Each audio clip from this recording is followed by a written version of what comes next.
Hey everyone, this is something I feel like I need to share. It's a story I never expected to live through, and even now, thinking back on it, it feels like something out of a dream, or maybe a miracle. Let me set the scene. So, it was Christmas Eve, and I was stuck working late at a tech support job in a city I'd only moved to 2 months ago. My name's Jake, by the way. I'm 27, and this was my first Christmas away from home. I'd taken this job in Chicago because, honestly, I needed a fresh start. But I didn't realize how lonely it would be, especially during the holidays. The day dragged on like molasses. Every "Merry Christmas" from a coworker stung just a little bit because I knew I wasn't going to have one. My family was back in Virginia, and flights were out of the question with my budget. Even a train ticket felt like a stretch. I'd FaceTimed my mom earlier in the day, and seeing her smile while she told me about all the decorations she'd put up just made the ache worse. By the time my shift ended, the city had transformed into a Christmas postcard, snow falling gently, lights glowing in windows, couples holding hands as they walked past. I should have found it beautiful, but all it did was remind me how alone I was. My flat was a 20-minute walk from the office, and I trudged home with my head down, boots crunching in the fresh snow. Now, my flat. Let me tell you, it's nothing to write home about. It's this tiny, one-bedroom place on the second floor of an old brick building. The walls are thin enough that I can hear my neighbor's TV, and the heating barely works unless I crank it all the way up and pray. The furniture is mostly thrifted, an old brown couch with sagging cushions, a wobbly coffee table, and a bed that creaks if I so much as breathe too hard. The bathroom mirror is cracked in the corner, and sometimes when I look at myself in it, I barely recognize the guy staring back. That night was one of those times. I'd just gotten inside, my face still red from the cold, and I caught a glimpse of myself in that mirror. Dark circles under my eyes, a 5 o'clock shadow that had turned into more of a 10 o'clock shadow, and this general sense of tiredness that went deeper than just the day. I looked like someone who'd forgotten how to be happy. I tossed my coat onto the couch and headed for the kitchen to heat up some canned soup, dinner of champions, right? That's when I noticed it. Sitting just outside my door, back where I hadn't looked as I came in, was a small box wrapped in shiny red paper with a green ribbon tied in a bow. A tag dangled off the side, and written in big, looping letters were the words "From Santa." I froze. For a second, I thought maybe it was for someone else, but there was no name, just the "From Santa." Then I figured it was probably a prank. I mean, who would leave a gift for me? My neighbors barely knew I existed, and I wasn't exactly on anyone's secret Santa list. Still, curiosity got the better of me. I brought the box inside and set it on the coffee table. For a long moment, I just stared at it, debating whether to open it or not. Eventually, I shook my head and told myself it was probably empty or some kind of joke. I left it there and went back to my soup. Sitting in that dimly lit living room, spooning lukewarm soup into my mouth, I started thinking about my family again. My dad's big laugh that could fill a room, my mom's warm hugs, my little sister's terrible jokes that she always thought were hilarious. I thought about how they were probably sitting around the tree right now, drinking hot cocoa and watching It's a Wonderful Life. And here I was, alone in a drafty apartment with a bowl of soup and an unopened mystery box. Eventually, I couldn't take it anymore. I grabbed my phone and started scrolling through photos of last Christmas, trying to feel some connection to them. But it just made me miss them more. My heart ached in a way that felt almost physical, and I could feel tears welling up in my eyes. That's when I glanced over at the box again. It seemed to shimmer in the soft light of the room, almost as if it was calling to me. I wiped my eyes and muttered, "Fine, let's see what kind of joke this is." I reached for the box, my fingers brushing against the smooth paper. It felt oddly heavy for something so small, and the ribbon was tied just tight enough to make me hesitate. For a moment, I just held it, my mind racing with questions. Who could have left this here? Why? What if it wasn't a prank but something dangerous? The room was quiet except for the faint hum of the refrigerator and the occasional creak of the old wooden floorboards. Outside, I could hear the muffled sound of a car passing by, its tires crunching through the snow. The dim yellow light from my desk lamp cast long shadows across the room, making everything feel just a little surreal. Taking a deep breath, I pulled at the ribbon, and it came undone with a soft whisper. The paper tore easily, revealing a plain brown box underneath. I opened it cautiously, half expecting a cloud of confetti or something equally ridiculous to pop out. But instead, there was a thick stack of cash, crisp, green bills, perfectly aligned, and a folded piece of paper resting on top. For a second, I thought my brain was playing tricks on me. I reached in, my hands trembling, and picked up the note. The paper was slightly rough, like something you'd find in an old stationery set. The handwriting was neat and deliberate, and the message was simple. Value your loved ones, no matter what. I read it again and again, my heart pounding in my chest. The words hit me like a punch to the gut. I couldn't help but think about my mom's voice on the phone earlier that day, the way she tried to hide the disappointment in her tone when I told her I couldn't come home for Christmas.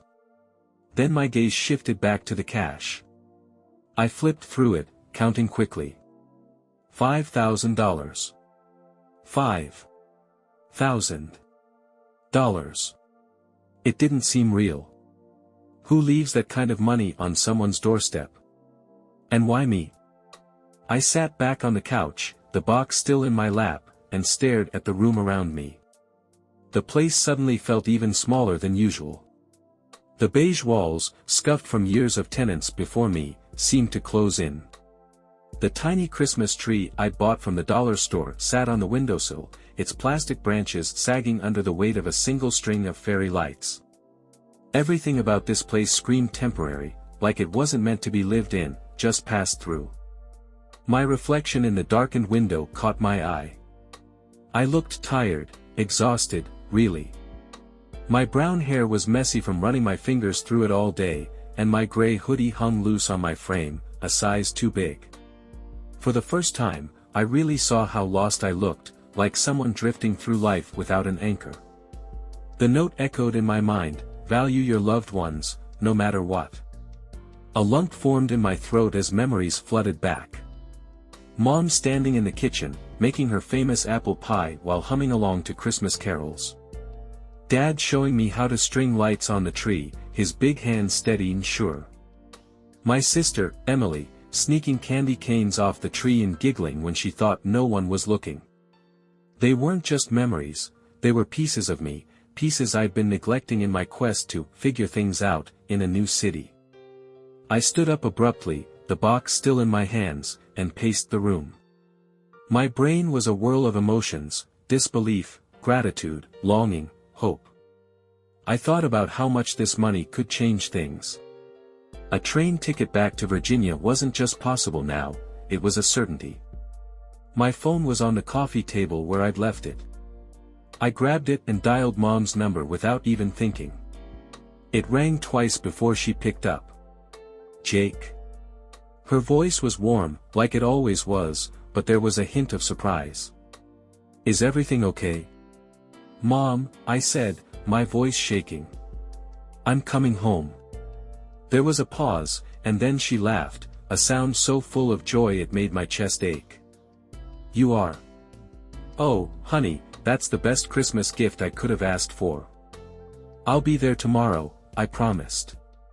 I just need to book a ticket. We talked for a little while longer, and I could hear the excitement in her voice as she told Dad and Emily the news. I hung up feeling lighter than I had in weeks, maybe months. But there was still so much to do. I sat down at my laptop, opened a browser, and started looking for train tickets. The room seemed brighter somehow, the shadows less imposing. Even the tiny Christmas tree on the windowsill looked a little less pathetic. It was as if the weight I'd been carrying had lifted, and all it took was a little box and a note to remind me of what really mattered. As I clicked through the options, the words on the note replayed in my mind, over and over, value your loved ones, no matter what, that I found a ticket for a train leaving at 7:30 the next morning. It wasn't cheap, last-minute holiday travel never is, but I didn't care. I had the money, and I wasn't about to let anything stop me from getting home. I booked it immediately, the confirmation email popping up in my inbox like a promise. With the ticket secured, the reality of the situation hit me. I was going home. My heart raced, a mix of excitement and nerves. But there wasn't much time to bask in the glow of that realization. I needed to pack, and quickly. My flat, as I've mentioned, was tiny. The closet barely fit my clothes, and my suitcase was shoved under the bed, covered in a fine layer of dust. I pulled it out and started throwing in essentials, warm sweaters, a few pairs of jeans, toiletries. My movements were frantic, like I was afraid the chance to leave might disappear if I didn't act fast enough. The place was eerily quiet except for the sound of zippers and drawers opening and closing. Outside, the snow kept falling, blanketing the street in a soft white glow. Every so often, I'd pause and glance out the window, watching the flakes swirl under the streetlights. It was peaceful in a way that felt almost magical, like the city itself was urging me on. Once I had everything packed, I flopped onto the couch, my chest heaving from the effort. That's when it hit me, I still didn't know who had left the box. The mystery gnawed at me. I grabbed the note again, rereading those 5 words as if they might reveal some hidden clue. But there was nothing. No signature, no hint, just the simple, heartfelt message. For a moment, I wondered if I should be worried. Was this some kind of elaborate scam? But then I looked at the cash again, neatly stacked on the coffee table. It was real, and it was here. Whoever had left it didn't want anything in return. Maybe it was a random act of kindness. Or maybe, just maybe, it was something more. As the hours ticked by, I found myself unable to sleep. My mind kept drifting to my family, imagining their reactions when I walked through the door. Mom would probably cry, she always cried at emotional moments. Dad would clap me on the back, his smile wide and proud. Emily would shriek and tackle me in one of her signature bear hugs. Around 4 a.m., I couldn't take the anticipation anymore. I grabbed my coat and decided to head to the train station early. The streets were nearly empty, the city still asleep under its blanket of snow. My breath came out in puffs of white as I trudged through the quiet neighborhood, my suitcase rattling behind me on its little wheels.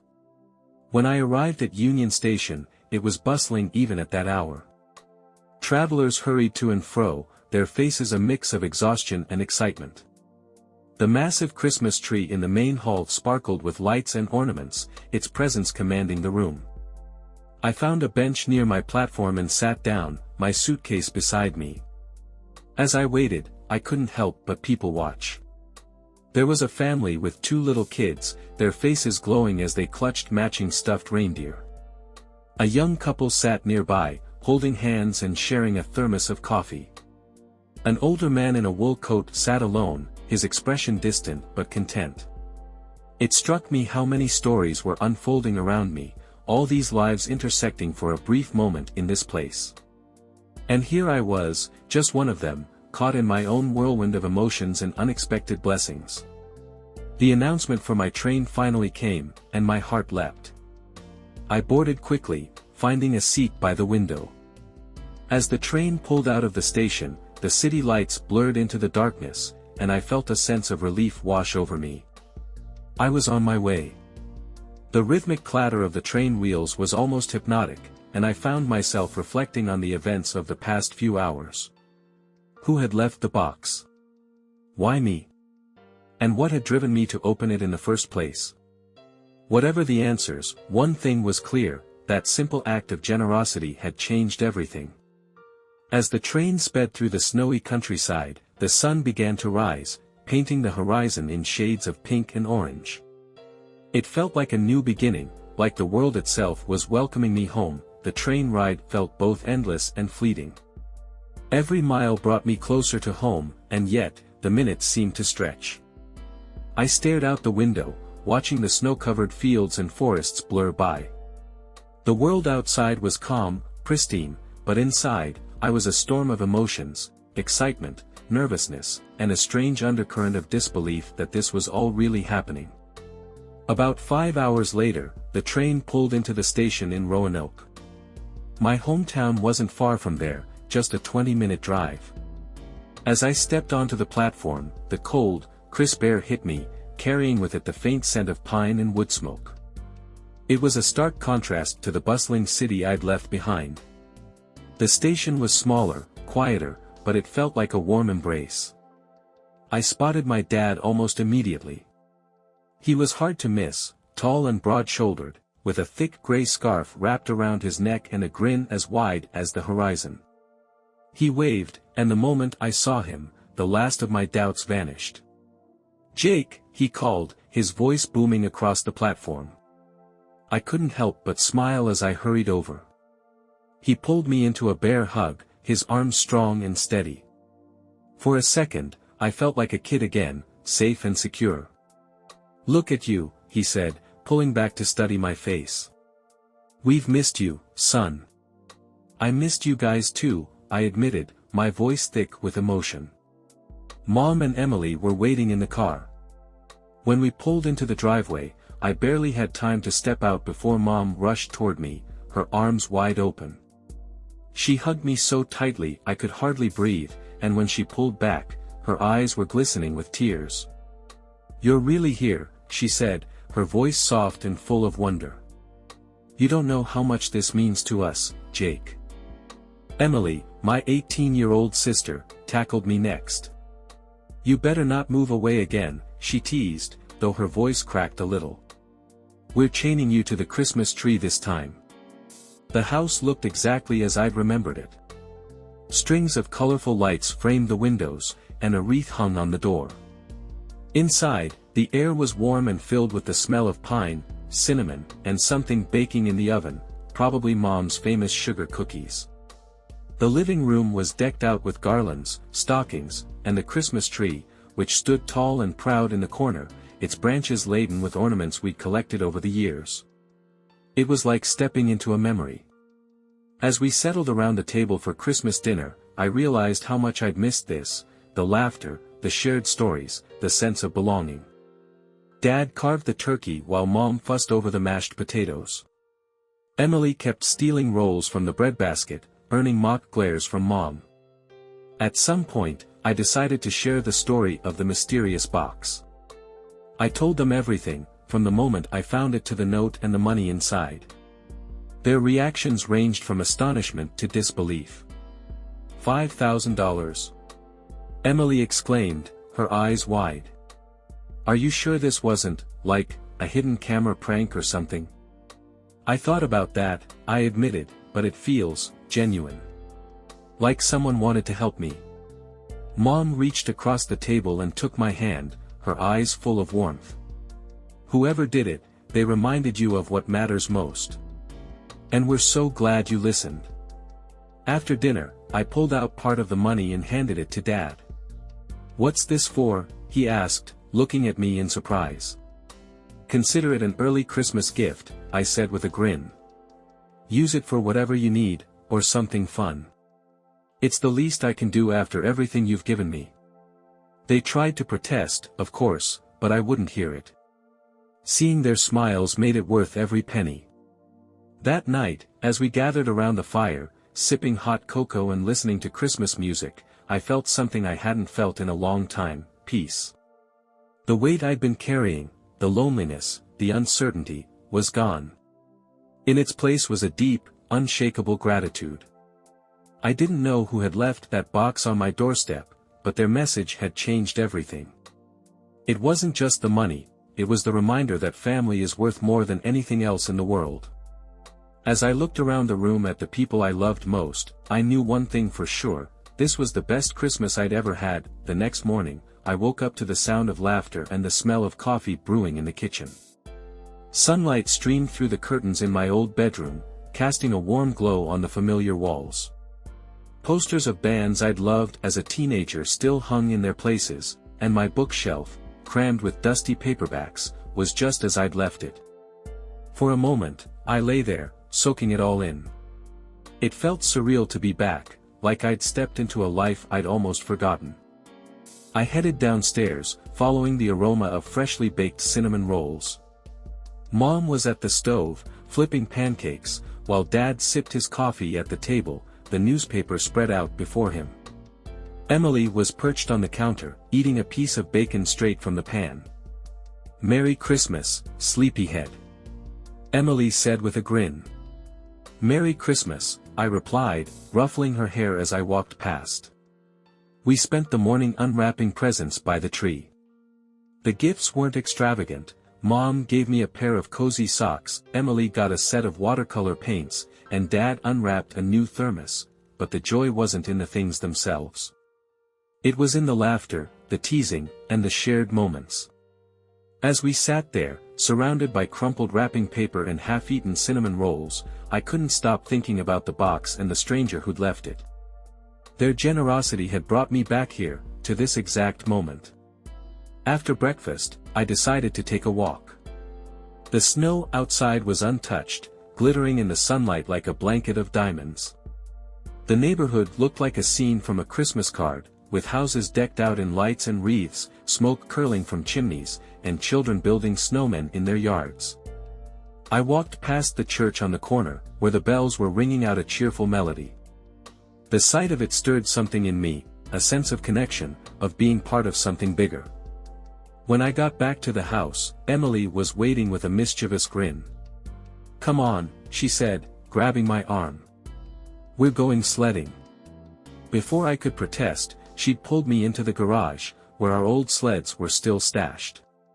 The next hour was a blur of laughter, snowball fights, and more wipeouts than I cared to count. It was simple, childish fun, but it felt like exactly what I needed. That evening, as we gathered around the dinner table for leftovers, I found myself sharing my plans for the future. "I've been thinking about moving back," I said, glancing at each of them. "Being here, it reminded me of what's important. I don't want to be so far away anymore." Mom's eyes filled with tears, and Dad gave me a solemn nod. "We'd love that, Jake," he said. "More than you know."